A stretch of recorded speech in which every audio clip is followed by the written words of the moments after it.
Assalamualaikum warahmatullahi wabarakatuh. Selamat pagi semuanya. Pagi menjelang siang ya. Waalaikumsalam warahmatullahi Oke, wabarakatuh. terima kasih atas waktunya.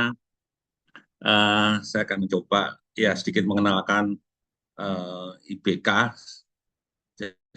Jadi IBK adalah sebuah eh, NGO LSM yang memang bergerak di bidang renewable energy, tetapi tujuannya bukan untuk renewable energy itu sendiri, tapi adalah untuk meningkatkan kesejahteraan masyarakat dengan memanfaatkan energi terbarukan. Jadi energi terbarukan ini hanya merupakan alat atau tools untuk bisa kita memberikan peningkatan kesejahteraan bagi masyarakat lokal, pemilik sumber daya alam yang ada di lokasi. Nah, IBK tidak hanya bergerak di bidang mikrohidro sebetulnya, karena kita juga mengembangkan solar cell, terus mengembangkan juga angin gitu, dan juga tidak hanya berfokus pada energi. Jadi kita juga air bersih, irigasi, pertanian dan lain sebagainya. Jadi memberikan eh, apa eh, infrastruktur dasar untuk membangun masyarakat yang sesuai dengan kebutuhan masyarakat setempat. Karena di negara kita yang sangat luas ini terkadang tidak hanya sekedar butuh energi, tapi juga butuh air bersih, terus butuh infrastruktur yang kayak kadang kita juga jembatan pun kita lakukan, irigasi juga kita lakukan seperti itu. Seperti kita juga pernah membantu di Timor Leste itu untuk irigasi dan untuk aquaponik, jadi untuk peningkatan ekonomi dengan mempergunakan energi terbarukan yang ada, karena memang realitanya mungkin satu dari 3 atau 4 orang penduduk Indonesia saat ini dalam kenyataannya belum memiliki akses terhadap energi. Kita tidak bisa berbicara pembangunan-pembangunan, artinya adalah tulang punggung dari pembangunan itu adalah energi itu sendiri. Membangun listrik mungkin bukan melakukan pembangunan, tapi ketika melakukan pembangunan kita sangat butuh energi. Nah, ada solar cell, ada air bersih, ada angin, dan juga pemberdayaan masyarakat. Sementara di foto juga itu Pak Iskandar dan Ibu Trimuni adalah para pendiri dari IBK. Kalau misalnya teman-teman ada yang mau tanya, tanyakan langsung ya, nggak apa-apa, kita jadi diskusi saja. Nah, ini adalah lokasi proyek yang saya punya catatan ya, karena yang saya tidak tercatat dan sebelum saya gabung dengan IBK juga banyak. Ini dari tahun 96 yang saya gabung waktu itu, termasuk juga di Aceh eh, kita pernah lakukan di sana, di Rongkala, di Jamur Gele, di Ainuso waktu itu, di pedalaman daerah Loser di tahun-tahun setelah tsunami waktu itu. Ada yang dipakai oleh masyarakat secara mandiri, namun ada juga yang akhirnya diinterkoneksikan seperti yang di Rongkala, Kecamatan Long itu. Setelah tsunami, kita bangun untuk tiga desa, dan ketika sistem PLN sudah kembali normal, itu bisa kita suntikkan ke PLN dan masyarakat bisa mendapatkan income dari jualan listrik PLN tersebut yang disebut dengan sistem on-grid. Hampir menyebar ke seluruh Indonesia, bahkan kita juga bantu Filipina, terus Timor Leste, kita juga melakukan training untuk beberapa negara di Afrika, seperti ada dari Rwanda dengan bekerja sama dengan universitasnya, dulu juga ke Palestina untuk mencoba mengakses energi yang sebetulnya dibutuhkan oleh terutama oleh para pengungsi di Palestina waktu itu. Nah, kita mencoba fokus, maka mengapa kita memilih PLTMH di awal perjalanannya? Pertama adalah karena Tuhan menganugerahi kita itu dengan sebuah sumber daya alam yang sangat luar biasa, utamanya air.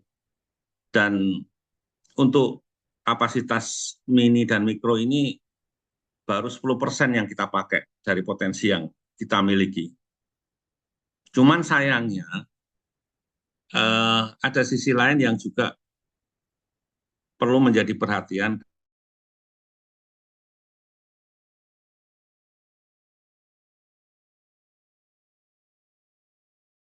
Rusaknya hutan itu juga mempengaruhi kapasitas debit air yang tersedia. Seandainya kita mau memanfaatkan air ini secara bijak dan baik, kita lihat Sumatera, Jawa, Kalimantan, Sulawesi, bahkan di Papua itu, Papua yang sekarang masih terbesar, itu banyak potensi-potensi sungai yang bisa kita manfaatkan untuk pembangkit hidro. Kalau kita mau belajar sedikit dari negara lain itu, ada yang mereka nggak punya sungai yang cukup banyak, tapi mereka punya kanal-kanal air yang cukup bagus dengan head hanya sekitar 2 sampai 5 meter, karena debitnya air bagus, terus catchment area daerah tangkapannya terjaga, mereka bisa membangkitkan itu satu pembangkit bisa sampai 3 mega, 5 mega, bahkan cuma sekitar 1,5 mega. Tapi dengan pembangkit-pembangkit kecil itu, suplai untuk setiap distrik atau kabupaten itu bisa disuplai secara mandiri, mereka bisa mandiri.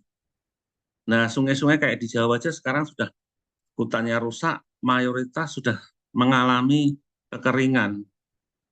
Jadi ketika membangun pembangkit listrik tenaga air, menjadinya bukan PLTA, tapi PLTB, pembangkit listrik tenaga banjir. Jadi nyalanya kalau pas ada banjir saja. Karena pada saat biasa, air kering, turbin tidak bisa menyala. Jadi ini adalah sebuah, kalau bahasa kita ini, mensia-siakan anugerah dari Yang Maha Kuasa sebetulnya. Jadi memang proses ini harus menjadi sebuah proses yang simultan, tidak hanya membangun pembangkit, tapi kita juga ada tugas khusus untuk memperbaiki daerah tangkapan airnya supaya hutan itu kembali ada dan alam kembali berfungsi sebagai daerah cadangan air yang bisa menyerap air ketika musim hujan ada dan menjadi daerah penyuplai air ketika kemarau datang. Itu yang pertama. Yang kedua, kenapa kita memilih PLTMH? Teknologi PLTMH ini teknologi bisa dikatakan teknologi tua ya, dikatakan purba. Banyak pembangkit listrik bikinan zaman kolonial yang masih bisa berjalan sampai sekarang. Dibangun di abad 19, bahkan mungkin ada yang lebih tua lagi gitu. Dan itu masih berjalan dan dipelihara dengan bagus. Kalau kita lihat mungkin di daerah Jawa Barat itu masih banyak, atau di Sumatera Utara, itu daerah-daerah perkebunan yang di pegunungan-pegunungan itu masih banyak ditemukan pembangkit-pembangkit listrik yang usianya mungkin lebih tua daripada usia Republik ini sendiri, karena memang dibangun di zaman era kolonial, bahkan ada yang sudah lebih dari 100 tahun. Di negara-negara lain juga banyak yang dibangun di abad 19-18 yang masih berjalan juga dengan baik, karena memang perawatannya bagus gitu. Dan itu dijaga dengan baik, bahkan ada yang dijadikan sebagai objek-objek vital negara yang dijaga dengan sangat ketat oleh petugas-petugas khusus gitu dan aparat militer gitu. Karena apa? Karena memang kan sangat sadar bahwa energi itu kunci utama bagi sebuah negara untuk melakukan pembangunan. Nah, sementara di kita ini kayaknya energi masih dibutuhkan, tapi kayak apa ya?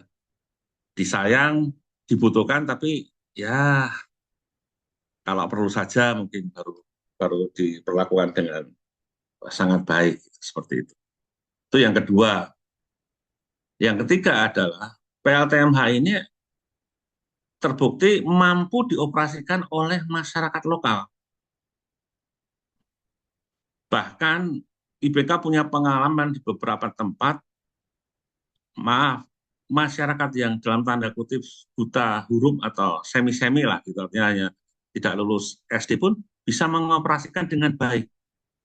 Jadi jangan berpikir bahwa eh, di negara ini pendidikan sudah sedemikian merata, belum. Justru di daerah-daerah pedesaan, nah, kalau kita sebut 4T itu ya, daerah remote, terluar, tertinggal, seperti itu, akses pendidikan masih sangat sulit. Sehingga IPK pernah punya beberapa pengalaman ketika mengoperasikan mencari lulusan ya boro-boro STM gitu ya. Karena kan biasanya kalau anak STM tuh tahu mesin, tahu yang otomotif, atau elektronik, itu kan tahu. Nyari yang lulusan SMP, bahkan sampai lulusan SD kita turunkan apa grade-nya itu, kadang nggak ketemu juga. Pernah ketemu, hanya lulusan kelas, bukan lulusan ya, patah di jalan karena hanya kelas 3 SD. Tapi ketika kita latih, pelan-pelan kita dampingi, mereka bisa mengoperasikan. Dan hebatnya, ketika ada trouble, ketika ada masalah, mereka punya inisiatif-inisiatif yang kadang-kadang tidak kita bayangkan. Misalnya, pernah pembangkitnya kebanjiran. Terus, udah lepas dulu generatornya karena generator terdam, sehingga di dijemur 2-3 hari sampai betul-betul harus yakin. Ternyata mereka ada yang punya ide gitu. Ada yang memakai blower, ada yang memakai hair dryer, itu mereka keringkan dengan cara-cara yang kadang tidak kita bayangkan. Ada juga pernah pengalaman ada rusak di kontrolnya. Mereka telepon, waktu itu hanya telepon ke kantor, karena biasanya kita kalau ada masalah yang berat, yang tidak bisa ditangani oleh rakyat, kita akan kirimkan engineer kita ya, teknisi kita untuk memperbaiki. Mereka telepon, Pak, ini ada masalah seperti ini. Oke, tolong kalau ini kita biar enggak Pak, kita sudah copot, mereka antar, kita perbaiki waktu itu di Bandung, mereka bawa pulang lagi, enggak lama mereka telepon Pak sudah nyala. Jadi mereka mereka pun punya apa ya, bangsa ini punya proses belajar sangat luar biasa, gitu. Walaupun dengan keterbatasan yang ada. Jadi inilah mengapa PLTMH yang kita bangun, kita sebarkan ini bisa bertahan lama karena memang teknologinya sudah bisa dikuasai, diterapkan oleh masyarakat lokal yang bahkan dengan pendidikan terbatas sekalipun. Itulah mengapa kita begitu senang dan antusias untuk fokus pada PLTMH. Dan itu cocok juga karena skala-skala kecil itu yang tersedia di level lokal. Kita nggak bisa membangun besar karena pertama juga eh, kapasitas seperti itu jarang ditemui, dan yang kedua juga biayanya kan sangat mahal kalau harus membangun atau mengembangkan pembangkit yang lebih besar daripada PLTMH. Oke, selanjutnya. Nah, mungkin kalau ada yang belum tahu skema pembangkit listrik, kira-kira seperti ini. Jadi, ini kelihatan ada weir itu adalah bendung. Ada intake, intake adalah tempat masuknya air. Terus dari intake ini kita membuat sebuah saluran sampai titik tertentu untuk mendapatkan head.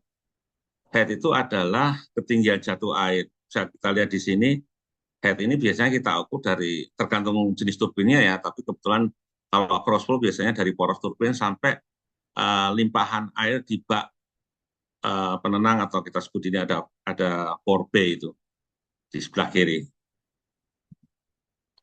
Mungkin kalau ada yang belum pernah tahu atau ini ya kira-kira skemanya seperti ini. Jadi pembangkit listrik tenaga air selalu membutuhkan debit dan head atau ketinggian jatuh. Kita akan sangat beruntung dan mendapatkan keuntungan yang luar biasa kalau kita bisa mendapatkan titik di mana ada air terjunan sehingga kita tidak harus membuat saluran pembawa atau saluran airnya itu terlalu jauh, karena itu juga secara biaya akan sangat besar. Jadi kalau ada air terjun yang ya tentunya kalau harus kita kalau itu daerah wisata atau untuk kegiatan yang ekowisata dan lain sebagainya mungkin harus berbagi. Tapi paling tidak kita bisa mendapatkan keuntungan tersendiri kalau bisa mendapatkan potensi yang seperti itu. Ada yang mau ditanyakan mungkin dari skema ini? Silakan, kalau nggak ada saya lanjutkan.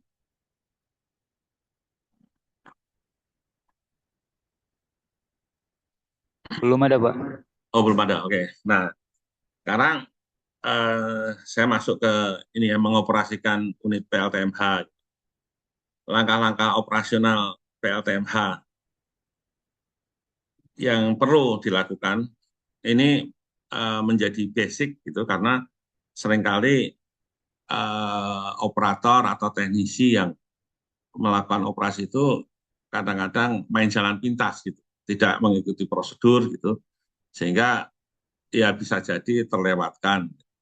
Mas Untung kalau tidak fatal dampaknya, tapi kalau eh, terkena beberapa kendala yang cukup berat itu ada hambatan cukup berat biasanya juga akan membuat masalah yang cukup berat juga bagi sistem yang ada utamanya pada turbin ya.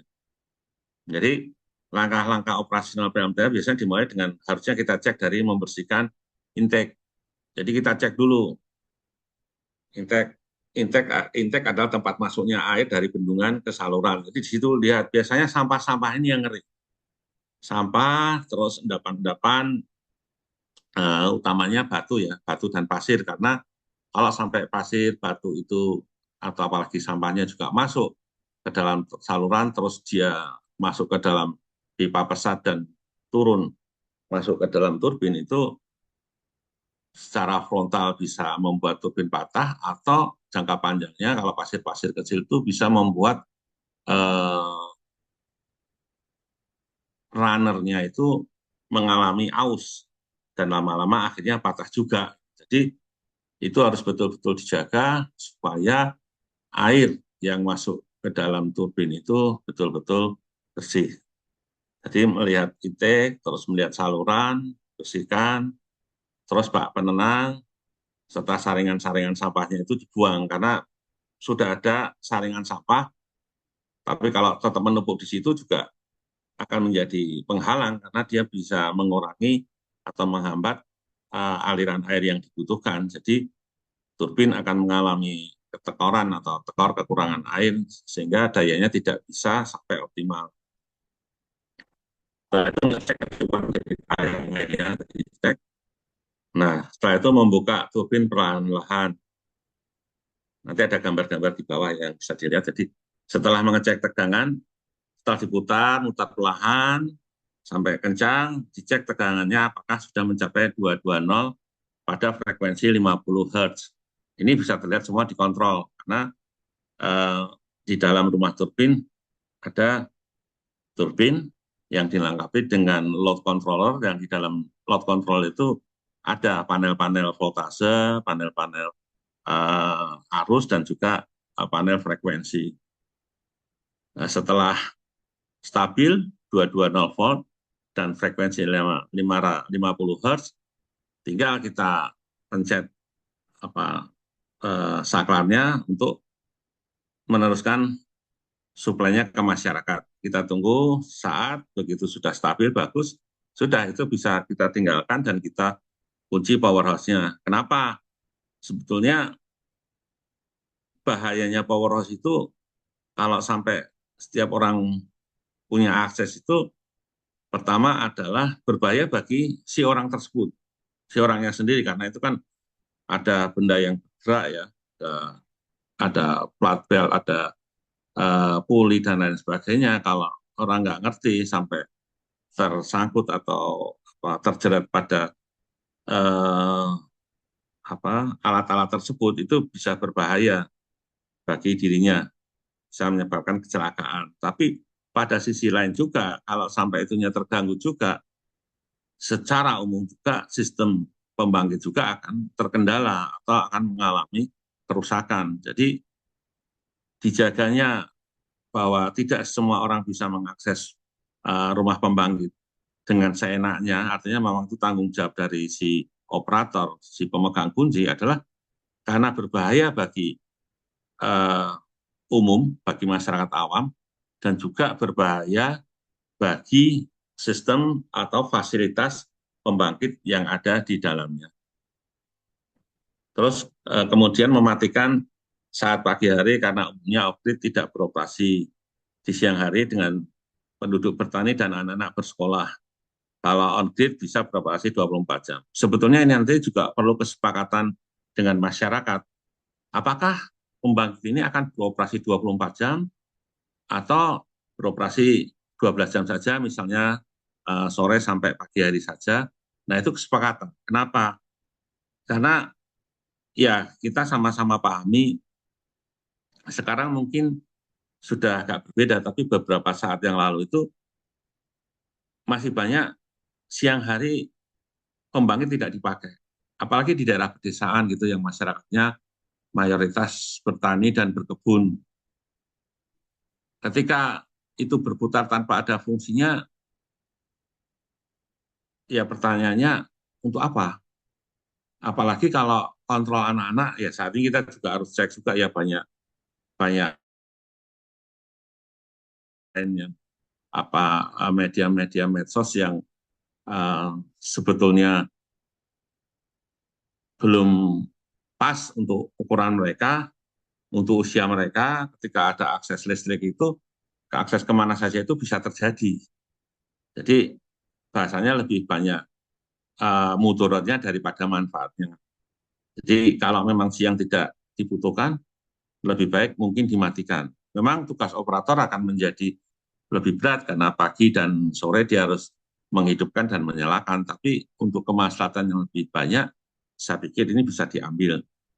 Seandainya memang siang hari sudah butuh ada banyak kegiatan-kegiatan produktif, misalnya ada mesin untuk apa tukang kayu, pakai scrap, pakai bur, terus atau ibu-ibu menggunakan alat-alat untuk masak, untuk membuat kue atau membuat es dan itu memang produktif, ya silakan, itu lebih bagus.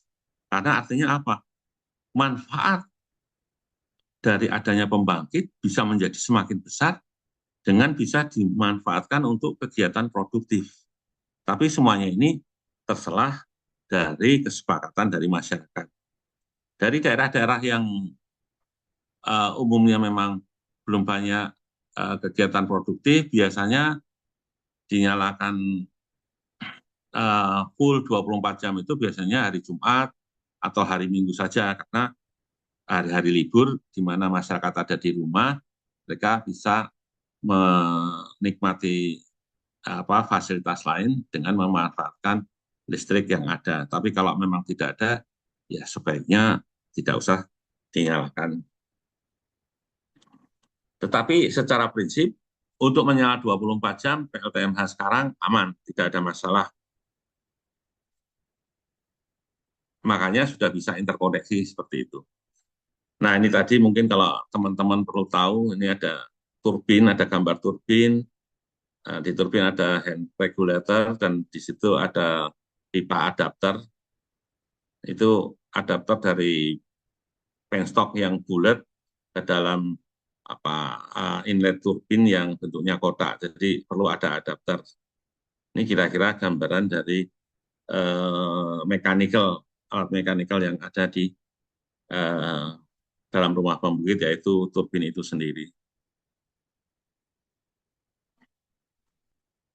Nah, ini ada biasanya kalau sambil mengingat-ingat di rumah pembangkit biasanya ada apa prosedur pengoperasian PLTMH. Jadi sambil dibaca ini caranya seperti apa, bukanya melalui apa, gitu biasanya. Nah, ini sebaiknya dijaga jangan sampai hilang. Jadi di mana ada tiba-tiba operator berhalangan, jadi orang yang ditunjuk itu selain di training dia masih bisa melihat dengan memakai panduan dari uh, alat yang ditempel di dinding ini. Oke, apa ini kok? Merencanakan pemeliharaan secara berkala. Jadi tadi dari operasional ya, setelah tahu operasionalnya, sekarang operator juga harus bisa membuat perencanaan secara berkala terhadap PLTMH yang menjadi tanggung jawabnya. Pemeliharaan ini cukup sederhana sebetulnya. ada yang harian, ada yang mingguan, dan ada yang bulanan. Jadi ada harian itu ada pembersihan terhadap tadi fasilitas kesehatan, pengecekan terhadap utamanya terhadap mesin-mesin ya yang berputar, terus kalau ada yang kendor harus dikencangi, ada yang kotor harus dibersihkan, ada sampah yang dibuang gitu, karena em, sampah yang atau kotoran debu sekalipun kalau menempel terlalu banyak nanti terkena kelembab, dia menjadi lembab sehingga dia bisa berbahaya juga. Nah, eh, kelembapan itu salah satu hal yang bisa menyalurkan atau membuat konslet pada fasilitas yang ada. Terus pada mingguan dan bulanan ada pelumasan misalnya, jadi bearing harus selalu dicek apakah grease-nya, gemuknya itu masih baik atau sudah harus ditambah, sudah encer atau belum, supaya apa? Supaya mesin tetap berputar dengan baik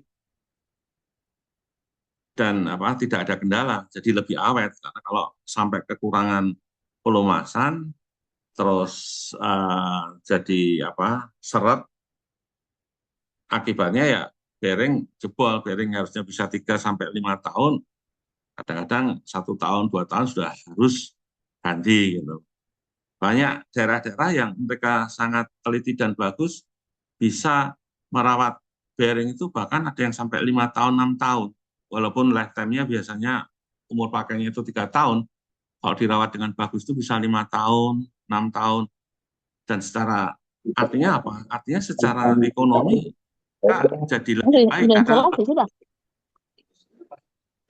tidak harus tidak tidak harus Tenaga. beli sebelum Apa masanya. kamu?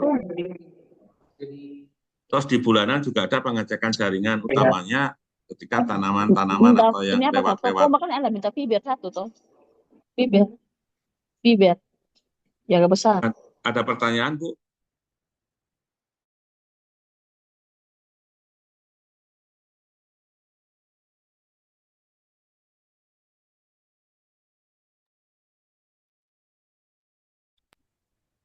Tadi ada Maaf, yang Pak. kurang mute, Pak. Mohon maaf, Pak. Maaf, Pak. Ya, Bisa ya. lanjutkan, Pak Sabto. Oh, oke. Jadi, sorry.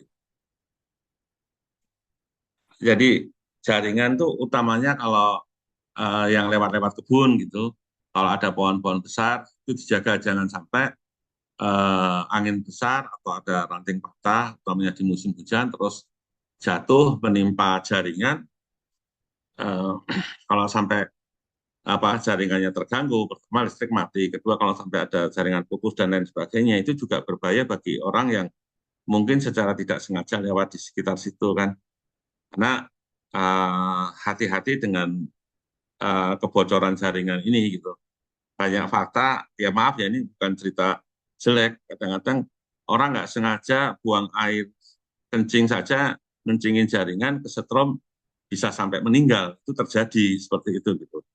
Apalagi kalau dia nyentuh langsung, lewat lewat urin saja bisa membuat orang apa eh, terkena strom listrik dan fatal, apalagi kalau sampai nginjak atau megang. Jadi hati-hati sekali pada sistem jaringan ini dan harus betul-betul dijaga. Tentunya ya tidak hanya menjadi tanggung jawab operator, masyarakat lokal atau masyarakat konsumen, masyarakat kampung juga diajak untuk sama-sama menjaga. Walaupun mereka mungkin tidak bisa mengambil aksi langsung, tapi paling tidak bisa melaporkan kalau ada masalah kepada operator sebagai petugas yang bertanggung jawab untuk bisa mengambil tindakan. Selain itu juga dalam rumah juga jangan nanti konsumen atau masyarakat itu kalau mau nyambung membuat jalur-jalur baru itu sebisa mungkin harus lapor ke operator, jangan semaunya sendiri nambah, ngurangi dan lain sebagainya yang pada akhirnya tidak sesuai standar. Yang terjadi adalah ada korsleting, bisa menimbulkan malapetaka. Salah satunya adalah ya di samping bisa kesetrum juga bisa terjadi kebakaran akibat kesalahan dalam melakukan penyambungan ataupun kesalahan dalam memilih standarisasi dari peralatan yang dipakai.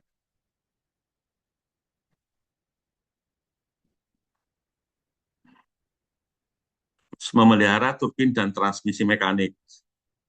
Pemeliharaan berkala juga cukup sederhana.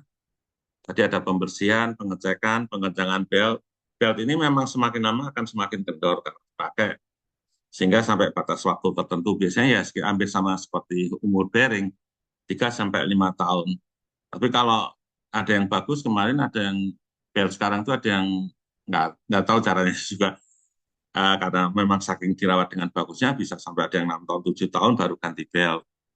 Sehingga tadi, jadi waktu atau umur peralatan semakin lama itu secara ekonomi akan menguntungkan pembangkit, artinya ke lembaga pembangkit. Kenapa? Karena ya tidak terjadi pemborosan, di lebih awet pemakaiannya.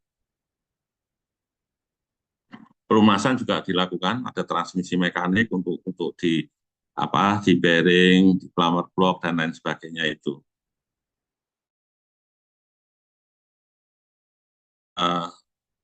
Berpikir, cara ekonomi lebih murah, tapi gemuk yang murah juga biasanya daya pelumasannya dia cepat encer, sehingga tidak bagus juga untuk jangka panjang. Sehingga lebih baik memang beli yang kualitasnya minimal standar lah, syukur-syukur yang kualitas bagus, atau harganya tidak mahal, bisa beli satu kaleng pun juga tidak habis sekali pakai, bisa beberapa kali pakai. Jadi pemilihan penggunaan gemuk ini juga harus yang baik.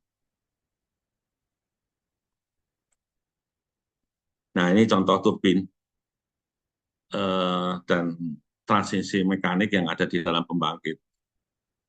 Kebersihan seperti ini seharusnya selalu terjaga, karena umumnya yang saya lihat pembangkit ini biasanya setelah beroperasi nggak lama lah, setengah tahun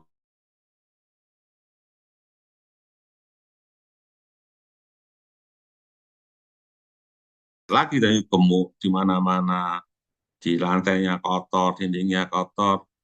Jadi ini harus tetap dijaga supaya ya dalam pembangkit itu selalu bersih seperti ini. Jadi nyaman, terus kalau ada apa-apa kelihatan, bersih, terawat, nggak berbahaya.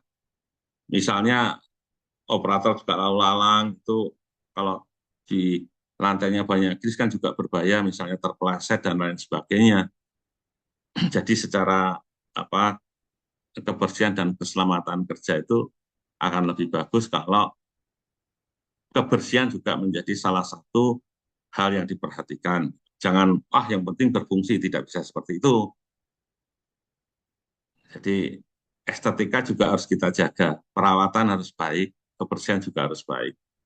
Ini yang tekanan terbesar yang saya kebersihan khususnya di dalam rumah pembangkit itu masih kurang.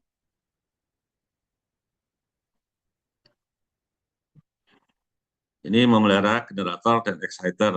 Pemeliharaan berkala cukup sederhana, sama pembersihan, pengecekan, pengencangan baut pengikat. Jadi karena generator itu diikat pada base frame, jadi jangan sampai terjadi kendor, harus kencang, harus posisinya bagus supaya tidak goyang yang lambat laun bisa membuat generator terlepas dari base frame-nya. Terus pelumasan juga harus dicek apakah pelumasan masih baik. Jadi bila semua komponen atau skrup-skrup itu kencang, tidak akan timbul getaran yang dapat menyebabkan output generator bergeser yang akhirnya secara lambat laun, cepat atau lambat, saya bilang, dapat merusak generator. Jadi semuanya harus dalam posisi yang stabil, kuat, dan tidak ada getaran-getaran yang tidak dibutuhkan atau yang tidak diinginkan. Nah, ini adalah turbin dan generatornya. Yang putih ini turbin, yang depannya itu generator. Jadi ruangannya juga dijaga tetap bersih seperti ini, lantainya tetap bersih, sehingga eh, enak dipandang mata, aman dari sisi keselamatan, dan sehat dari sisi kebersihan. Alat-alat juga ini ada, sebenarnya nggak terlalu gambarnya nggak full.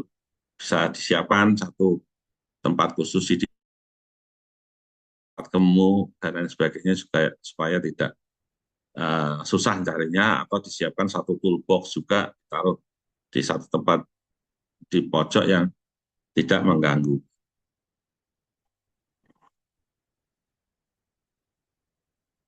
Nah, ini saluran udara di generator ini biasanya sering banyak kotoran yang tidak di yang lambat laut, akhirnya mengganggu aliran udara yang ada di dalam generator itu sendiri, sehingga sistem pendinginnya juga jadi terganggu.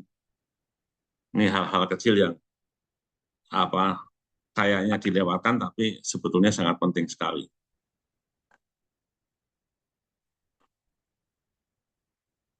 Ini pemeliharaan kontrol PLTMH, sama harus saja pembersihan, pengecekan panel kontrol, pengecekan secara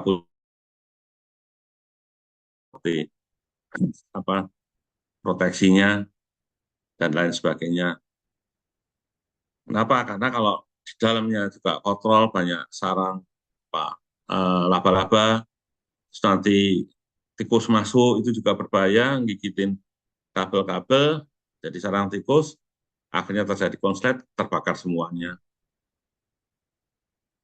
Nah, ini kabel-kabel yang sensitif ini hati-hati dijaga, ini kebersihan dalam kontrol.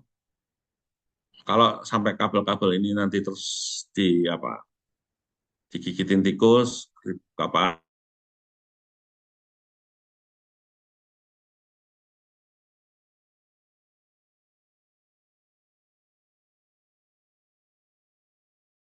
jebol, kontrolnya juga jebol, akhirnya harus keluar kos yang cukup besar hanya akibat kebersihannya tidak.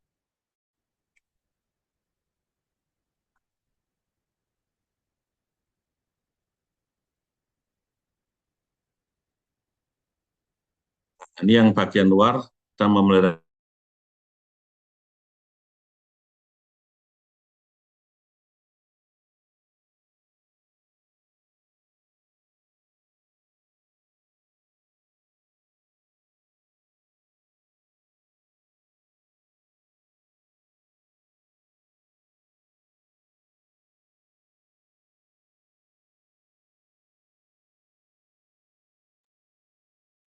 Mungkin Pak Sabto ada masalah jaringan. Kita tunggu aja, Bapak Ibu.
Sambil mungkin sambil menunggu Pak Sabto join kembali, ada yang ingin ditanyakan. Nanti yang penanya yang terbaik itu ada hadiah dari Ibu Justin RSD, ya Bu. Betul sekali. Ya, nanti ada kenang-kenangan ya untuk penanya terbaik. Jadi silahkan seperti sarannya Pak Nik tadi, silahkan. Makasih Bu Justin.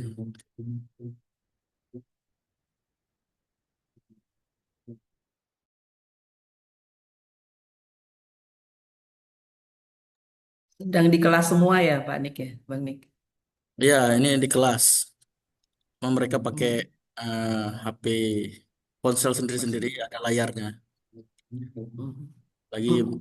lagi catat nih.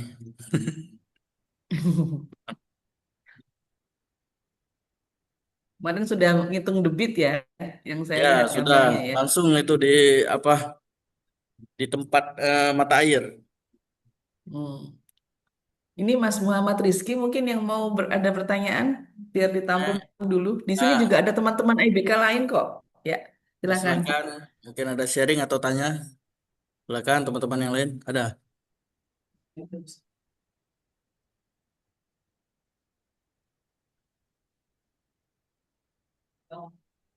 Yang ingin bertanya silahkan raise hand ya. Raise hand. Lalu Sorry, perkenalkan. ininya Pak keputus. Oh, Lagi siap. banyak demo, Oh, jadi lagi banyak demo karena kita dekat dengan dengan DPR. Jadi oh, biasalah kalau lagi banyak demo putus-putus gini. Ya, Pak, siap. wah, Tiba-tiba iya. hilang nih. Tadi tinggal sedikit lagi saya lanjutin ya. Ya, siap. Silakan Pak Ya, Sabto. ya, ya. Terima kasih. Ya, sorry.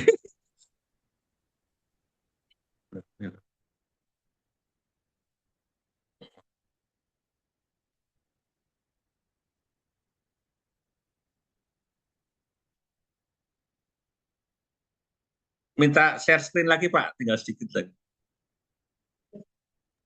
Sudah, Pak. Oh, mana? Ini ya tadi ya, begini kayaknya. Terus, ya.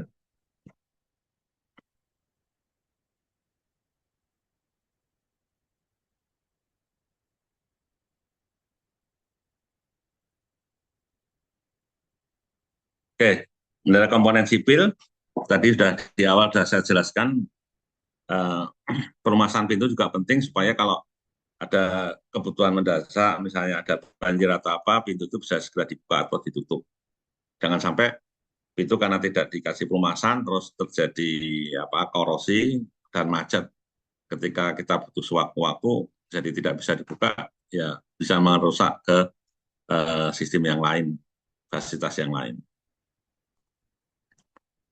Nah ini jaringan tadi, jaringan rendah, tegangan rendah dan menengah. Kalau tegangan menengah membedakannya biasanya ada tiga kabel yang telanjang itu, biasanya dari aluminium atau kadang kuningan. Mereka ada 3 biji dan posisinya tinggi biasanya. Ini juga ada prosedur-prosedur tertentu atau syarat-syarat tertentu untuk pemasangannya. Sementara kalau yang tegangan rendah biasanya dibungkus kabel hitam, tegangannya 220 ya voltasenya. Sementara kalau yang tegangan menengah itu bisa sampai 20.000 watt gitu, sangat besar, atau 15.000 volt, dan itu sangat berbahaya kalau apa sampai bersenggolan.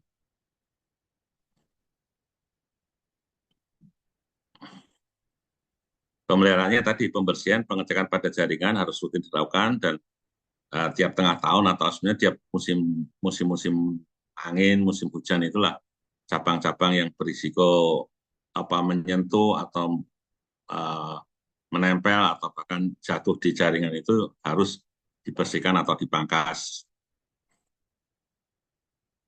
Nah, tugas lainnya dari operator dan lembaga pengelola listrik adalah menerapkan komunikasi dan kerjasama di bidang pembangkit. Biasanya di lingkup desa dengan rutin ada bulanan atau semesteran musyawarah untuk gotong royong, untuk perawatan PLTMA seperti apa, terus eh, ada pembersihan besar-besaran, bisa gotong royong untuk bersihkan saluran intake, jaringan transmisi, dan lain sebagainya. Tapi yang lebih penting lagi adalah gimana sebetulnya dengan adanya pembangkit listrik yang sudah dibangun di desa itu, ada kegiatan produktif apa yang bisa sama-sama dikerjakan oleh masyarakat, beserta dengan memanfaatkan dari adanya fasilitas PLTMH yang ada di desa mereka, gitu. Supaya bahwa adanya listrik itu bukan sekedar untuk apa bahasanya senang-senang atau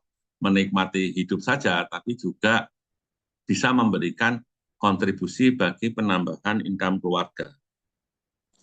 Ada satu perbedaan mendasar ya kalau kita lihat mungkin Indonesia dengan negara lain gitu, dan khususnya negara-negara maju gitu, atau negara yang sudah lebih maju.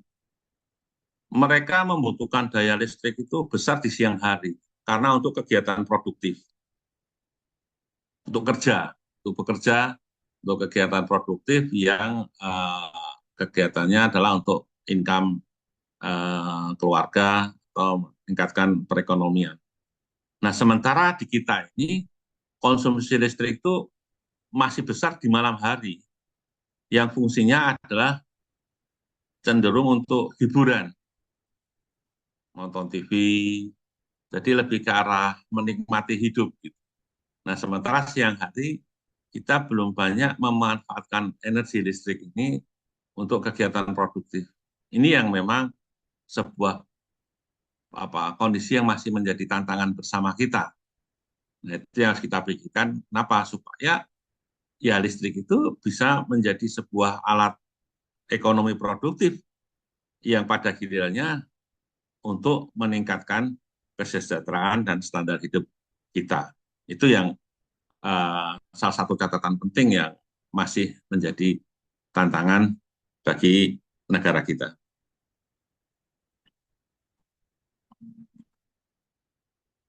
Nah, ini basic dasar adalah bahwa energi itu adalah penggerak utama. Penggerak utama, jadi dia harus sebuah teknologi yang memang cukup proven, cukup handal, sudah matang. Dengan memanfaatkan energi teknologi itu, makanya lokal, kapasitas lokal, institusi lokal, dan organisasi lokal, serta masyarakat lokal itu bisa meningkat kemampuannya, bisa bergerak karena ada penggerak, ada teknologi penggeraknya, yaitu PLTMH itu. Nah, dengan masyarakat lokal, organisasi lokal, dan kapasitas lokal bergerak meningkat, makanya benefit atau keuntungan dan nilai tambah itu seharusnya tidak harus lari keluar, tapi bisa lari ke dalam, bisa didapat oleh orang lokal. Inilah basic prinsip dasar utama tadi. Dengan adanya energi di desa, harusnya masyarakat desa yang mendapat manfaatnya. Jangan sudah ada energi, sudah ada teknologi, masih tetap saja misalnya menjual produk mentah. Bisa nggak diproses gitu. Misalnya dulu jual singkong, contoh kecil jual singkong, ya sekilo berapa sekarang singkong, mungkin 500 rupiah, atau kalau 1.000 kayaknya udah kemahalan gitu. Tapi kalau dengan adanya listrik, kita bisa membuat alat pengiris manual, bukan manual, yang pakai dinamo sederhana. Singkong itu diubah, bukan dijual singkong mentah, tapi diubah menjadi keripik. Sekarang keripik itu cuma 200, kalau nggak salah 250, 4 kilo lah, itu sudah 18-20 ribu. Dengan dikasih tambahan mungkin garam, atau mungkin perasa apa, terus pakai sealer, karena ada listrik kita bisa beli sealer yang murah, di packing. Nah, keluar dari desa itu sudah bentuknya keripik singkong, bukan bentuk singkong mentahan seperti itu. Nah, berapa nilai tambah yang bisa kita dapatkan? Berapa tenaga kerja yang bisa kita ciptakan di desa?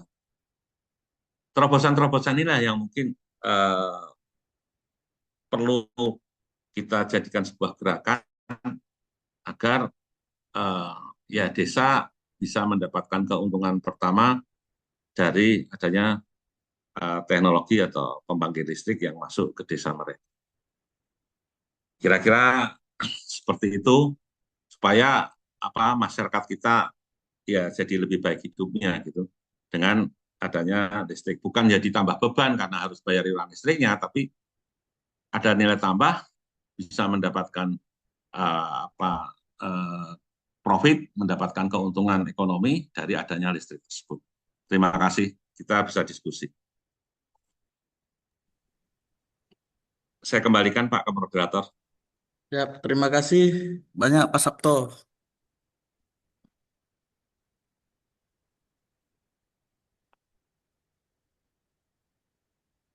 Ya, terima kasih banyak Pak Sabto atas pemaparannya yang sangat menginspirasi.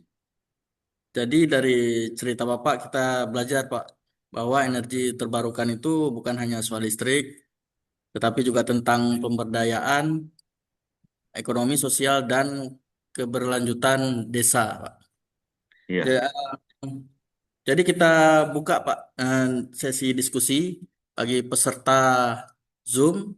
Silakan bertanya, silakan raise hand dan sebutkan perkenalkan diri teman-teman dan langsung bertanya. Nanti ada hadiah penanya terbaik dari Bu Justin. Ya, silakan ditanyakan. Raise hand aja.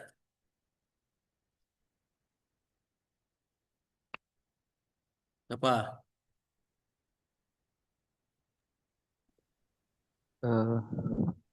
Eh, Silakan Vicky Ramadan. Baik, terima kasih atas kesempatannya. Sebelumnya saya ingin memperkenalkan diri. Saya Fikri Ramadan, Pak, dari BPVP Banda Aceh, peserta pelatihan PLTMH. Saya ingin bertanya mengenai pemaparan yang dilakukan oleh Bapak Sabto tadi. Dan Bapak ada menyinggung bahwa tidak ada kejuruan khusus untuk melakukan pengoperasian PLTMH. Bahkan PLTMH ini bisa dioperasikan oleh orang yang buta buta huruf maksud saya. Nah, kan hal ini menunjukkan bahwa PLTMH ini kan mudah untuk dioperasikan.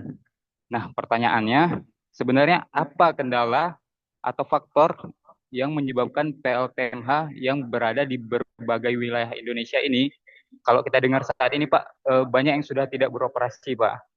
Nah, jika kita lihat dari faktor usia, biasanya PLTMH ini bisa bertahan lebih dari 50 tahun, Pak. Nah, seperti yang kita lihat melalui PLTMH yang telah Bapak bangun, kalau saya tidak salah tadi di daerah Long pada tahun 2006 dan pada saat ini tahun 2025 tidak lagi beroperasi. Padahal usianya baru sekitar 20 tahun, Pak. Nah, itu pertanyaan saya yang pertama. Kemudian pertanyaan kedua, ini ada keterkaitannya juga, yaitu apakah ada keterkaitan dari tidak laginya beroperasi suatu PLTMH itu disebabkan oleh kerusakan lingkungan dari PLTMH itu sendiri, Pak.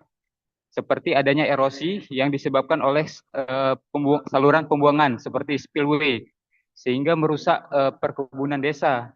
Sehingga warga-warga atau masyarakat memiliki stigma bahwa mereka memilih untuk tidak lagi mengoperasikan PLTMH tersebut. Terima kasih, Pak. Ya, terima kasih Vicky Ramadan ya.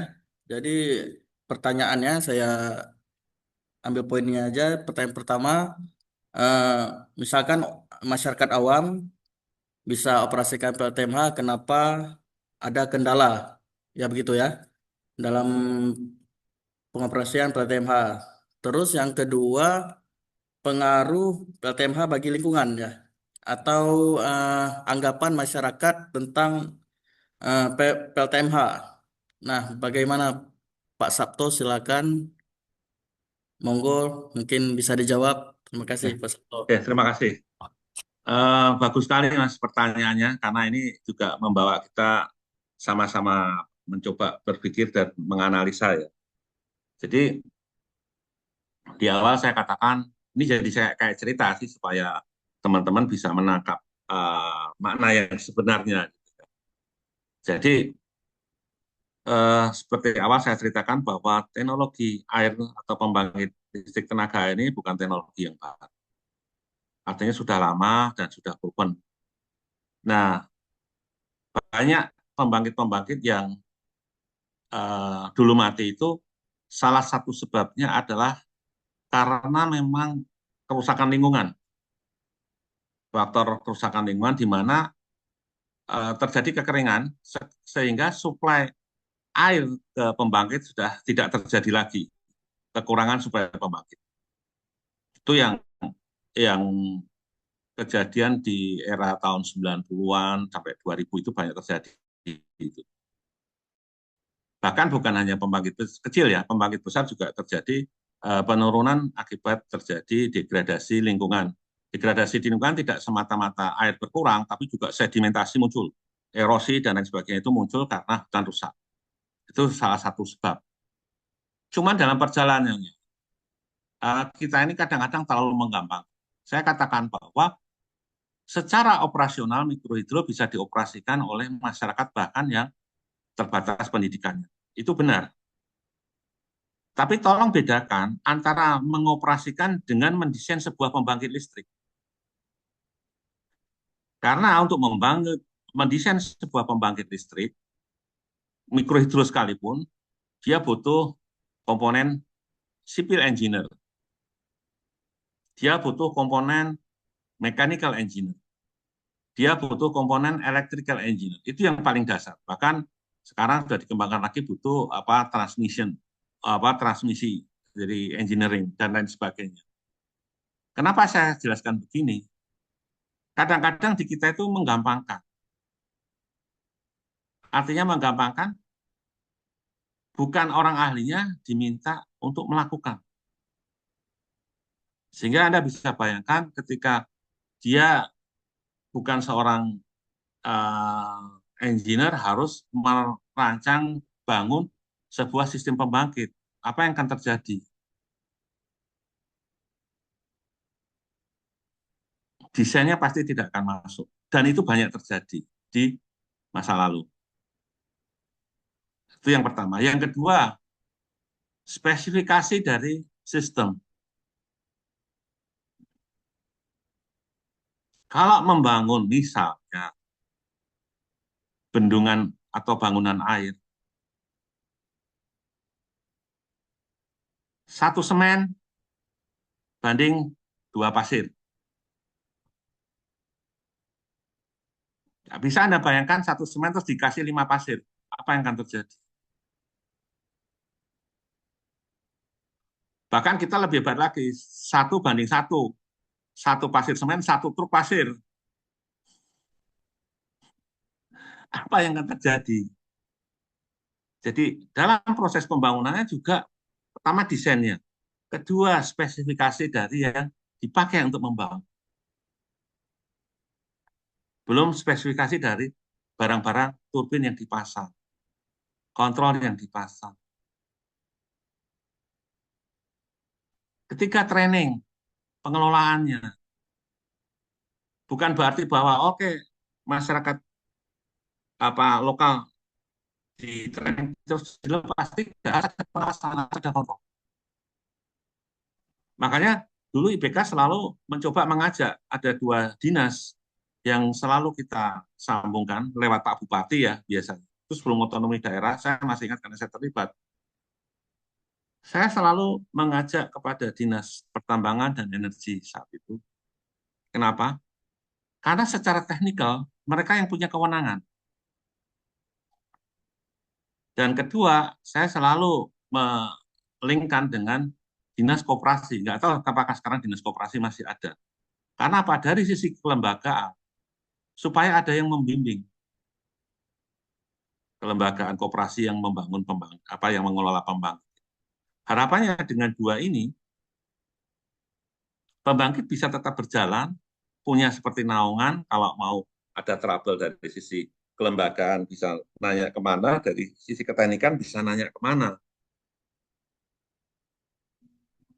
Tapi kan sekarang lembaga-lembaga di antara kita sendiri kadang-kadang ego sektoral yang muncul juga kadang-kadang susah untuk bisa memahami hal itu. Kalau itu bisa terjadi seperti sebelum terus terang aja sebelum otonomi daerah itu terjadi dan itu bisa sangat bagus. Jadi ada kontrol setiap 3 bulan atau 6 bulan koperasi pengelola PLTMH itu selalu bikin laporan ke dinas. Nanti dinas bahkan kirim ke Kementerian Koperasi waktu itu. Jadi terkontrol semuanya, bisa berjalan dengan bagus. Nah sekarang sistem itu kayak dilepas. Saya mengatakan bukan rakyat tidak mungkin, tapi kadang-kadang rakyat kan punya keterbatasan. Mau kemana? Kalau kita mau jujur juga, tidak semuanya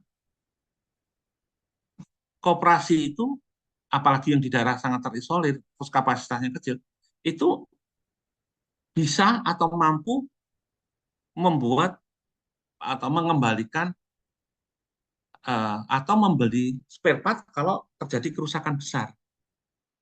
Nah ini juga perlu dipertimbangkan, perlu diperhatikan supaya ada lifetime tertentu yang ketika itu datang itu sudah tersedia dan itu tidak bisa semuanya kita serahkan kepada masyarakat lokal. Dalam hal ini ya khususnya pemerintah daerah lah paling tidak yang harusnya bisa ikut memikirkan itu. Dia harusnya sudah bahagia, rakyatnya sudah menikmati listrik. Terus gimana menjaga supaya listrik itu bisa tetap dipakai masyarakat secara lestari berkelanjutan sampai lifetime-nya ya sebenarnya nggak ada lifetime-nya kalau saya pikir selama itu dikelola dengan baik juga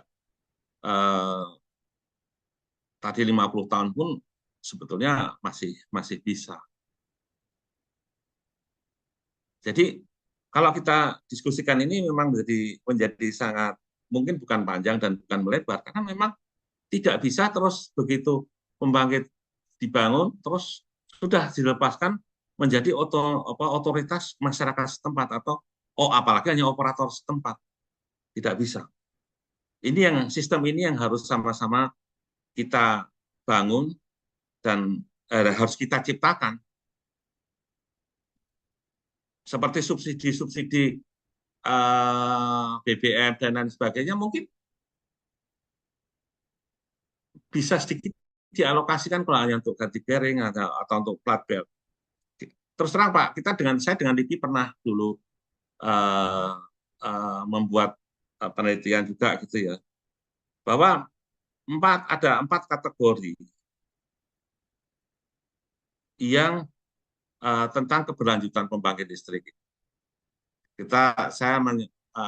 Kategori pertama itu pembangkit ketika pembangkitnya besar, PLTMH-nya kapasitasnya cukup besar, apalagi dia interkoneksi, dia akan sustain. Karena secara ekonomi dia ada uang income cukup besar yang masuk, ada permasalahan dia bisa tanggulangi. Yang kedua, yang off-grid, skalanya cukup besar, konsumennya banyak. Jadi income dia, iuran dia cukup bagus, cukup baik, bisa untuk menanggulangi kerusakan yang ada, bahkan bisa untuk kegiatan simpan pinjam meningkatkan ekonomi. Itu terjadi. Nah, yang kedua, itu dia yang klaster satu lagi, yang ke 1, 2, 3, yang ketiga ini, dia hanya pas-pasan. Jadi begitu ada masalah besar, rakyat harus gotong royong, karena secara ekonomi, masyarakat tinggal di daerah remote, yang income-nya susah, tapi dia punya potensi bagus, kohesivitasnya masih tinggi.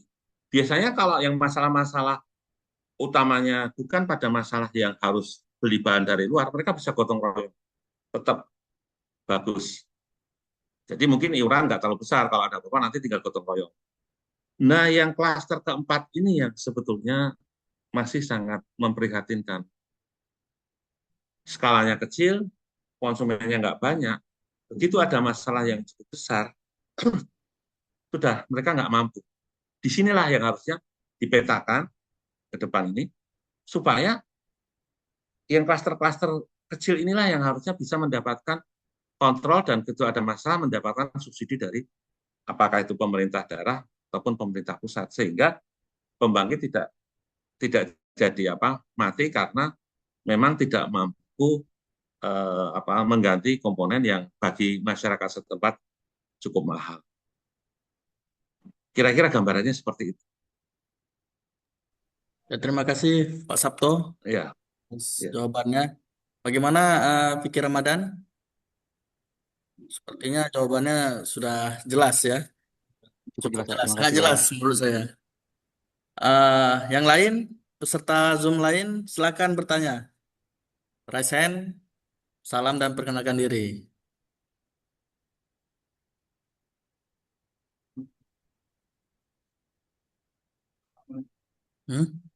Nge-lag kita ya. Masih jelas Pak? Jelas. Saya tangkap jelas Bapak. Ya, silakan. Yang peserta lain, silakan bertanya. Baik, Silakan, Pak. Muhammad Rizky. Oke. Baik, terima kasih. Sebelumnya perkenalkan, saya Muhammad Rizky dari BPPP Banda Aceh. Terkait penyampaian dari Bapak tadi yang menyebutkan bahwa banyak PLTMH yang tidak beroperasi lagi karena suplai air yang berkurang, kan gitu Pak. Jadi untuk menanggulangi kurangnya suplai air ini atau gagalnya siklus hidrologi yang terjadi, itu penanggulangannya bagaimana Pak? Apakah dengan cara melakukan mitigasi berupa reboisasi atau bagaimana? Dan dari penanggulangan yang dilakukan itu, apakah akan sepadan dengan waktu yang diinvestasikan dan secara finansial yang telah diinvestasikan, apakah sepadan untuk dibangun atau dihidupkan kembali PLTMH itu, Pak? Kemudian yang pertanyaan kedua, mengingat bahwa PLTMH itu sering dibangun untuk daerah-daerah yang terisolir atau daerah-daerah yang pedalaman, itu kan akan memakan biaya yang cukup besar, Pak, untuk apakah distribusi secara pembangunannya ke sana atau lain sebagainya, itu kan akan makan biaya yang banyak. Nah, dan umumnya sepengetahuan saya, dengan biaya yang dikeluarkan untuk menjangkau daerah yang terisolir itu akan memakan biaya yang cukup besar. Yang mana apabila ditotalkan itu untuk membangun PLTMH dengan uang yang dialokasikan itu bahkan bisa membangun suatu pembangkit listrik mungkin bukan lagi mikrohidro, mungkin sudah mini ataupun dalam skala yang lebih besar. Nah, jadi pertanyaannya ialah dengan biaya yang dialokasikan untuk membangun PLTMH di daerah terpencil itu, bukankah akan lebih tepat untuk dibangun pembangkit listrik dengan skala yang lebih besar, namun tidak di tempat terisolir? Jadi pertanyaannya kembali lagi, apakah sepadan Pak dengan biaya yang dikeluarkan untuk membangun PLTMH di daerah terisolir dan sebagainya? Mungkin begitu Pak. Terima kasih. Terima kasih Rizky. Terima kasih jawabannya. Mungkin Pak Sabto langsung bisa Oke, jawab. Monggo, ya. Pak. Ya, gini. Ini masalah policy Pak ya, kalau saya katakan.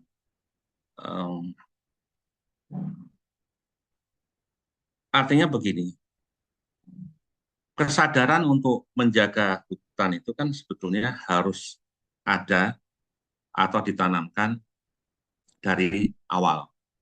Jadi sebenarnya tanpa membangun mikrohidro pun kita harus ada kesadaran. Justru dengan ada mikrohidro itu salah satu trigger kepada masyarakat yang belum dapat listrik, utamanya ini karena memang kalau kita bicara ekonomi itu marginal utilitas dari orang yang pernah menikmati listrik dengan orang yang belum pernah menikmati listrik itu beda. Pengalaman kita di Indonesia bagian timur utamanya yang belum dapat listrik itu begitu ada listrik mereka wah, mau diajak ke lingkungan bisa, ke pendidikan bisa, ke pertanian bisa. Itu bisa ngeling semua.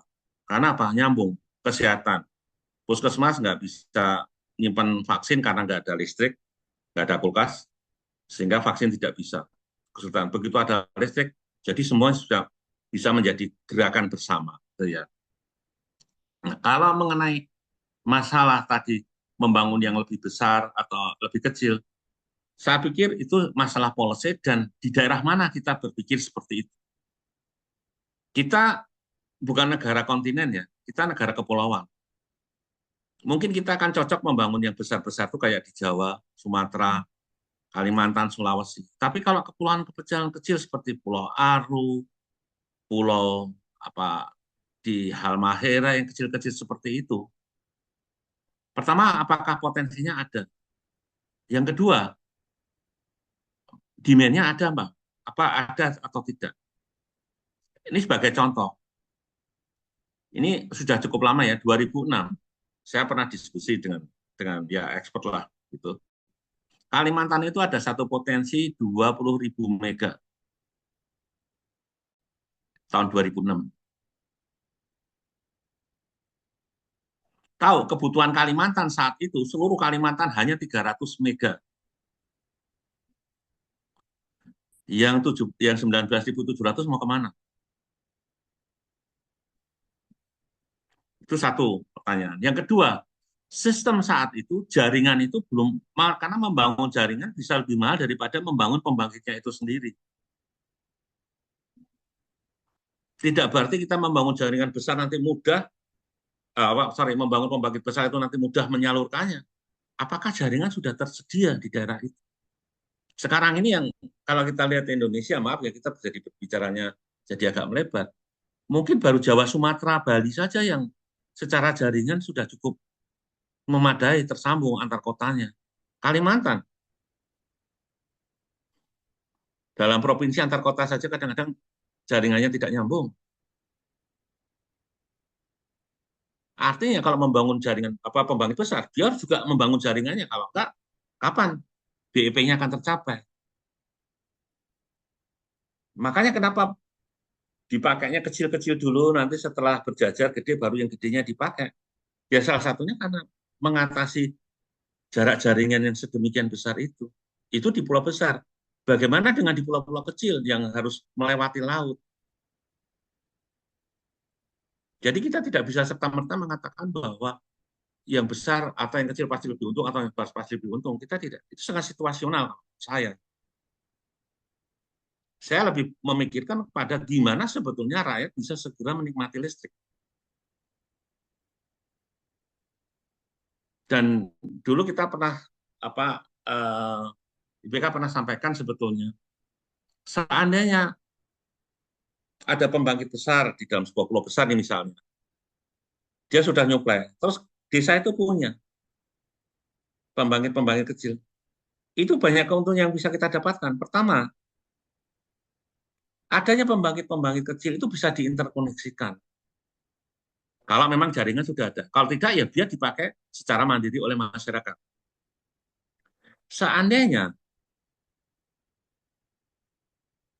itu bisa dibeli dengan baik oleh PLN, disuntikan dan dibeli baik, income, jadi penduduk desa juga akan mendapatkan income dari jual hasil sumber daya alam mereka. Mereka punya listrik, punya pembangkit listrik, mereka bisa jual, mungkin nggak besar lah, dapat sejuta ada income 10-20 juta bagi sebuah desa. Itu manfaatnya sangat luar biasa. Bisa dipakai untuk biaya scholarship, beasiswa, biasa untuk biaya kesehatan. Jadi penduduk desa nggak perlu ke puskesmas, apalagi yang lokasinya jauh, dokternya yang suruh datang nanti dibayar dari hasil jualan listrik itu. Sekarang memang ada, tiap penduduk dapat kartu sehat, dapat dulu sudah lama sih, sebenarnya. Tapi dia hanya untuk bayar kesehatannya saja.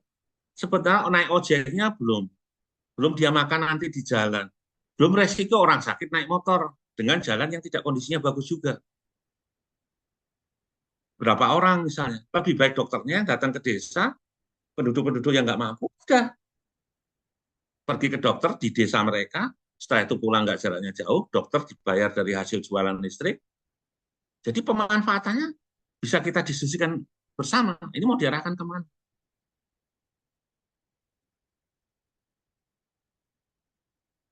arah mana yang mau kita ambil sebetulnya gitu. Tinggal kita mau ngambil polisi seperti apa. Jadi tidak selalu, memang kalau skala besar kontinen, iyalah kalau Kalimantan sekarang sudah mulai besar karena jaringan-jaringan sudah mulai dibangun saat ini. Tapi pada 20 tahun yang lalu itu belum terjadi. Sumatera pun saya pikir sekarang nggak usah Sumatera, Jawa aja masih ada desa-desa yang masih belum terlistriki. Jaringan PLN masih jauh.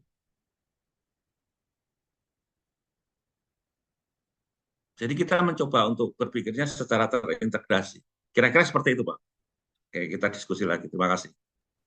Ya, terima kasih Pak Sabto atas jawabannya sangat jelas. Ya, silakan yang bertanya lagi. Ini kesempatan langka, langsung konsultasi ke expertnya. Bagi kita, Pak. Ya, silakan. Ada siapa? Hah? Oh, Dava, silakan. Kameranya diaktifkan. Sebelumnya perkenalkan, saya Muhammad Dava, salah satu peserta pelatihan di BPP Banda Aceh, itu di bidang PLTMH. Saya ingin bertanya, mungkin pertanyaan saya sedikit teknis ya Pak. Pada saat musim kemarau, Ya. kan debit air menurun ya Pak. Akibatnya RPM dari generator akan turun dan listrik jadi tidak stabil karena frekuensinya menurun.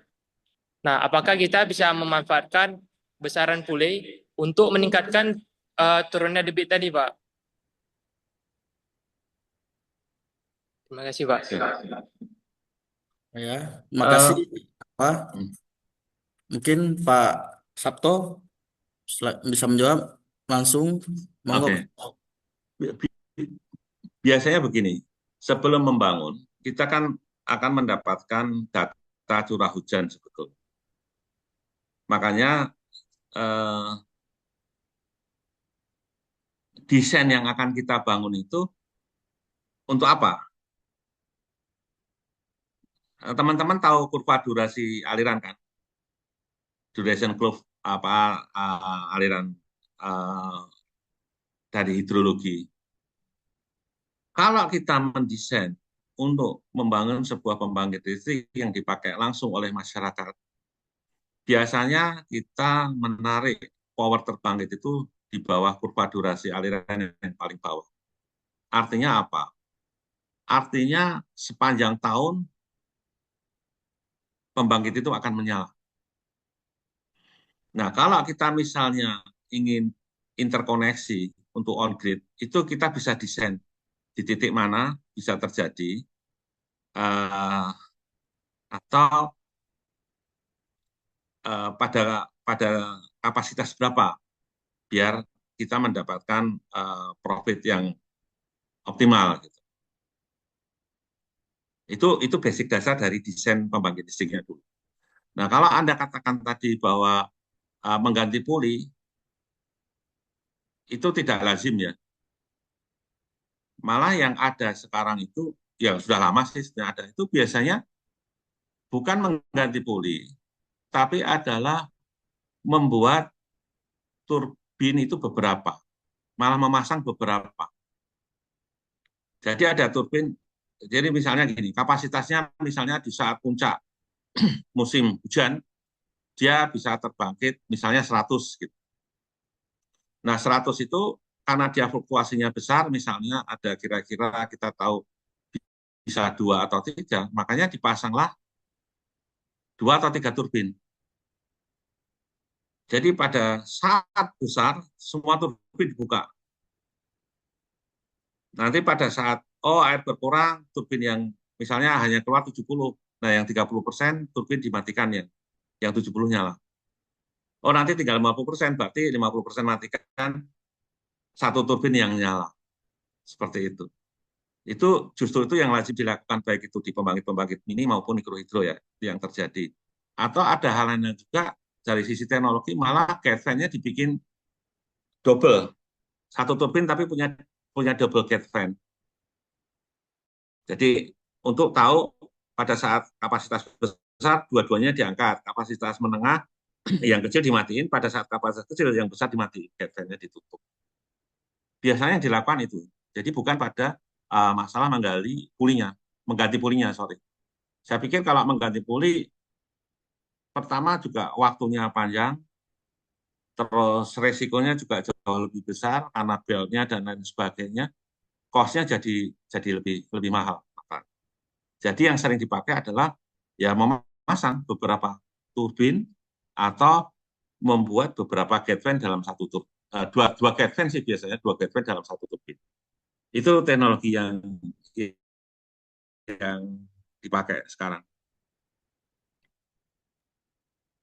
Nah, terima kasih Pak Sabto jawabannya. Terjawab nggak? Dava, jelas? Bisa terjawab? Bisa, Pak. Jelas, Pak. Nah, jelas ya. Mungkin satu pertanyaan lagi ya, karena waktu juga. Silahkan, terakhir bertanya. Boleh. Asraf ya, silakan Saudara Asraf, perkenalkan Ya, diri. Pak. Baik, perkenalkan nama saya Asraf Firmandes, peserta pelatihan pemeliharaan PLTMH di BPPV Banda Aceh. Mungkin singkat saja Pak Sabto, yang ingin saya tanyakan pada saat ada nggak pengalaman Bapak ketika misalnya membangun suatu proyek PLTMH itu terbentur dengan kendala aspek sosial, budaya, dan politik, Pak. Apakah pada saat penentuan suatu tempat akan dibangun sebuah proyek PLTMH itu ada nggak intervensi politik dan kepentingan lain itu yang menghambat proses perancangan serta proses pembangunan dari PLTMH itu sendiri, Pak? Mungkin itu saja, Pak. Terima kasih. Nah, terima kasih Dava. Intinya pengalaman Pak Sabto ya dalam membangun PLTMH ada kendala atau tidak? Ya, silakan Pak Sabto, monggo. Ya. Terima kasih. Ya. Secara prinsip kalau kita membangun yang untuk PLTMH di daerah-daerah remote, terisolir, itu luar biasa dukungannya. Kenapa? Karena mereka belum pernah mendapatkan listrik. Jadi kita data baru melakukan survei saja. Survei apa, Pak? Survei listrik. Wah, mereka sudah berbondong-bondong. Tetapi kalau daerah yang memang sudah ada listriknya atau pernah mengalami listrik, itu yang kadang-kadang ada kendala.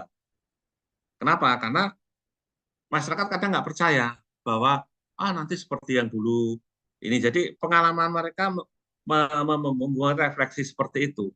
Saya pernah beberapa kali sih. Jadi saya pernah lewat sebuah daerah ada potensi bagus, tapi ternyata pernah dibangun hanya nyala 1 tahun. Masyarakat nolak, ya saya nggak apa-apa. Saya nggak ini saya kebetulan saya lewat situ, saya membangun lokasinya di atasnya. Dan ketika saya bangun sampai waktu itu 5 tahun lebih, itu menyala bagus, masih menyala bagus gitu ya. Kan saya masih sering kontrol karena dekat kebetulan dengan Jakarta gitu kan, dengan expert dari luar juga saya sering jadi tempat kita main gitu. Mereka akhirnya pengen, Pak, kapan kita mau dibangun? Mereka akhirnya minta. Kenapa? Ya saya pikir itu seperti yang lain, tapi ternyata Bapak bangun di atas bisa terawat dengan baik, masyarakat menikmati dengan baik. Akhirnya mereka minta sendiri. Oh ya udah, kalau memang pengen, ya saya harus carikan dana dulu, saya siapkan proposal, carikan dana dulu. Itu ada yang pernah kejadian minta seperti itu. Ada juga tempat lain, itu malah saya dengan donor sudah datang. Tiba-tiba ada orang lokal, tahulah ya tokoh masyarakat yang ternyata dia sudah, kita kan dulu kalau bangun itu kan biasanya PLN ngasih rekomendasi bahwa 10-20 tahun ke depan PLN nggak akan masuk, seperti itu salah satu syaratnya ya. Nah kalau dia mengatakan PLN akan masuk, jadi dia melarang kita bahkan akan dengan kekerasan gitu.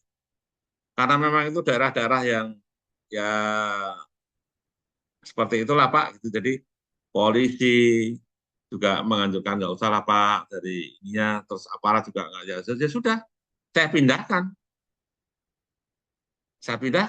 Ya akhirnya begitu bupatinya datang, mereka ditangkap semua, masuk penjara semua. Kenapa ngelarang? Gitu. Padahal dia butuh. Ternyata dia sudah minta duit ke rakyat, mau berapa, ya sudah puluhan juta lah, supaya PLN nanti jadi masuk. Padahal PLN sudah tulis bahwa 10-20 tahun ke depan mereka tidak masuk ke wilayah itu.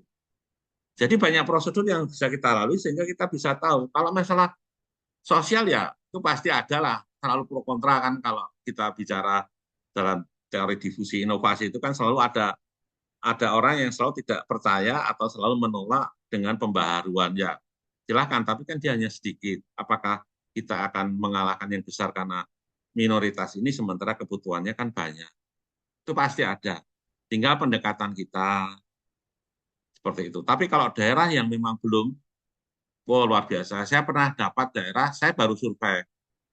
Terus mereka ngomong, Pak, nanti kira-kira padahal itu mungkin masih 1 tahunan lah itu kalau itu dibangun.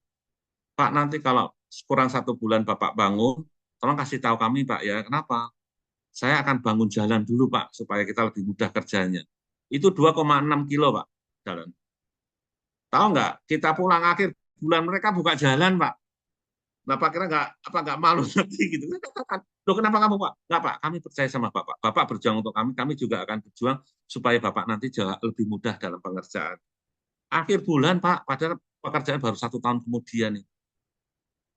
Itu terjadi seperti itu, di mana masyarakat memang sangat butuh listrik. Dan itu banyak. Rakyat yang masih seperti itu. Begitu nyala mereka langsung mengatakan, kita baru merdeka, Pak. Kenapa? 70 tahun lebih kita merdeka nggak ada listrik. Baru sekarang kita merdeka, sudah terang kita. Semuanya seperti itu yang kita alami. Justru kadang-kadang, ya maaf ya kalau mau terus kadang-kadang orang yang lebih ngerti lah yang kadang-kadang sering menjadi apa? Kalau bahasanya provokator sekarang ini gitu. Banyak iseng tanya seperti misalnya, kenapa kita harus gotong royong? Kenapa kita harus ikut ini ikut loh? Ini kan community base, ini kan dengan masyarakat kerjanya. Kalau nggak gotong royong nanti siapa yang mau ngangkut turbin sekian kilo kayak gitu harus ditarik, kalau cuma pekerja nggak banyak. Ya memang gotong royong masyarakat itulah yang kita butuhkan. Makanya kita selalu dengan ajak masyarakat, pertama saat survei itu kita cek potensinya, kita cek sosialnya, oke, kita diskusi. Mau nggak nanti kita bikin listrik dengan syarat-syarat seperti ini, harus ada gotong royong, ada ini, ada itu, dan lain sebagainya. Begitu masyarakat, oke, kita lanjutkan proposalnya. Seperti itu prosesnya. Terima kasih. Terima kasih Pak Sabto. Iya, Gimana, Dava? Jelas? Nggak jelas ya? Jadi setiap jelas-jelas, Pak. proyek itu pasti ada kendala, tetapi gimana cara Iya. kita menyelesaikannya? Oke, terima kasih atas pertanyaan yang sangat baik dari peserta, Bapak Ibu. Dan terima kasih juga Pak Sabto atas jawabannya yang sangat jelas. Nanti penanya yang terbaik saya umumkan di WhatsApp grup ya.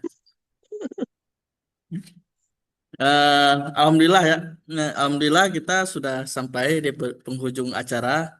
Jadi bisa kita simpulkan yang pertama, energi terbarukan khususnya PLTMH bukan hanya menghasilkan listrik, tetapi juga mendorong pemberdayaan masyarakat desa.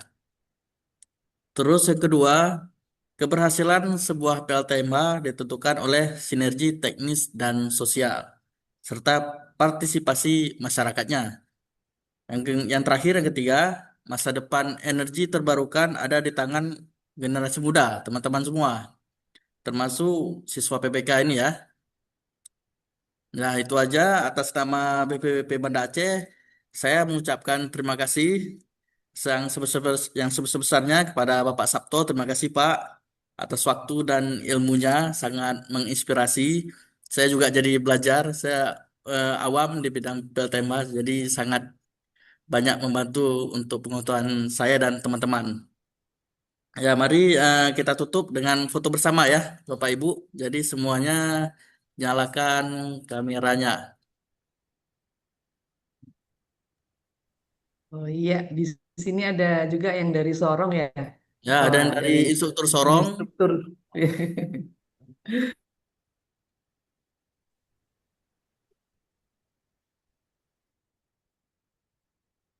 perbesar semua gimana? Bisa lebarin.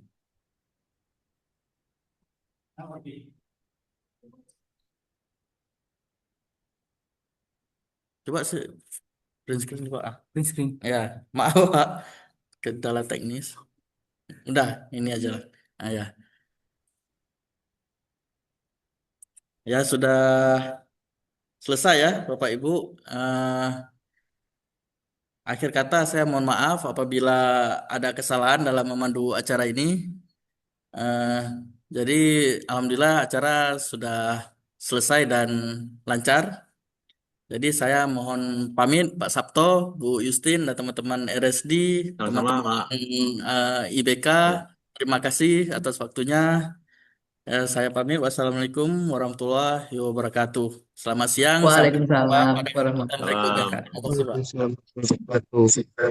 Ya, terima Izin kasih live, Bu. Pak Sabto, Ya, Ya, dan ya, terima salam kasih izin live. Justin teman-teman untuk IBK semua. Ya, teman. Ya, ya, terima kasih semuanya tim IBK luar biasa. Terima kasih Mas Dik.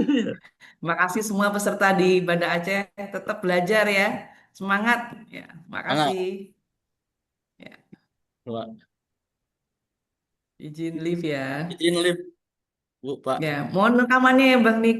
Siap, siap, Bu. Wah, terima kasih. Ya.